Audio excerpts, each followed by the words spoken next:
Nak tanya skincare brand apa yang ada glycolic acid sesuai untuk sensitive and dry skin? Kalau sensitive skin tak boleh pakai glycolic acid. Nanti kulit awak jadi lagi sensitif. Sebab tu Cik Syirah kata, glycolic acid bukan produk yang bagus untuk kulit jenis sensitif. Produk yang bagus untuk kulit sensitif adalah polyhydroxy acid. Walaupun glycolic acid adalah benda yang bagusnya ingredient tu, tapi dia tak bagus untuk sensitive skin. Memang ingredient tu bagus, tapi bila dia duduk kat sensitive skin, dia akan jadikan kulit sensitif rosak. Sebab kulit sensitif ni dia mudah trigger sensitivity. Glycolic acid dia punya molekul dia halus.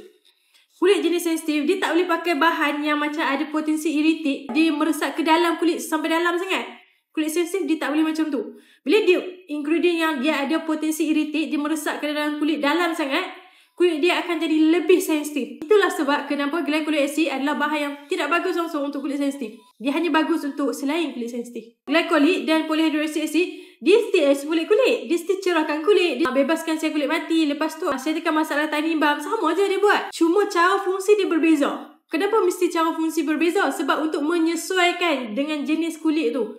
Supaya kulit ni pun boleh pakai juga exfoliation. Polyhydroxy acid adalah ingredient yang sangat bagus untuk sensitive skin. Lepas tu dry skin pula. Dry skin dan sensitif. Sangat kritikal sensitif tu.